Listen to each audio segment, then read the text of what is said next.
Bienvenue à l'école de maquillage artistique pour un examen épreuve partielle. En clair, voici de quoi il s'agit. Les moments les plus chauds pour les filles parce que c'est les moments qu'elles vont faire leur création, montrer quelque part tout ce qu'elles ont pris dans l'année. On fait les examens, on passe ensuite à une séance photo et vendredi, il y a tout le monde qui va passer devant un jury. Les élèves seront face à un jury prestigieux et très utile sur le plan relationnel. On va voir Be Agency, c'est une très grande agence de maquillage sur Paris. MAC, qui c'est la marque des cosmétiques.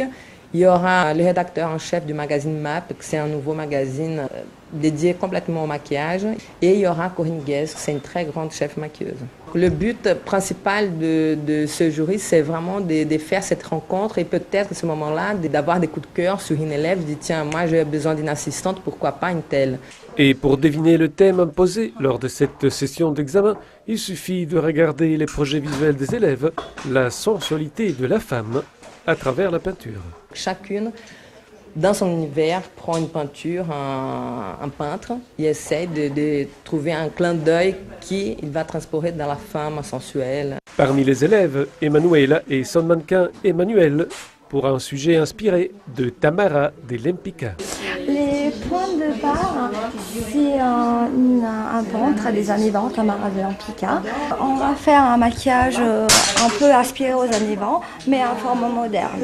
Donc les thèmes, c'est la sensualité. Donc j'ai pensé d'utiliser des tonalités dorées avec du noir, classique pour une femme sensuelle. Emmanuela manie les pinceaux de fard, des couleurs, une vraie passion. Ce qui me passionne, c'est le fait de pouvoir exprimer ma créativité et aussi de pouvoir rendre les personnes belles. Stéphanie aime adapter, transformer ou sublimer un visage. Je me suis dirigée tout naturellement vers le maquillage, en voyant que j'aimais beaucoup retoucher les gens, les transformer, les sublimer. Son sujet s'intitule Salomé. C'est les représentations de Salomé selon Gustave Moreau. J'ai puisé dans beaucoup de maquillage pour m'inspirer au niveau, que ce soit dans le niveau du teint, le travail de la matière, au niveau du regard, des brillances. Quant à Caroline, elle a choisi Ophélie, un personnage de fiction. C'est Ophélie, donc c'est tiré d'Hamlet. Donc c'est une femme morte dans l'eau. Même si elle est morte, elle reste sensuelle dans l'eau, voilà. Donc j'ai utilisé des couleurs bleues, vertes pour montrer que voilà, que c'est l'eau, que c'est le lac. Et je vais utiliser des matières après un peu nouvelles, comme ça, l'Ice Look, pour vraiment créer un effet. Je vais mettre par-dessus et vraiment créer un effet mouillé, en fait, comme si réellement il y avait. Ça fait vraiment comme une couche d'eau quoi sur le visage.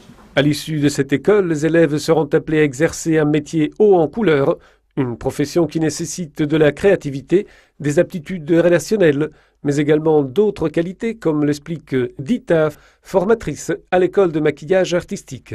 De la patience, il faut avoir également bon goût, je pense, de la persévérance, un brin de créativité aussi, pour être qu'est-ce qui va se dégager un petit peu, et surtout la volonté, la persévérance, la motivation, c'est ce qui compte le plus.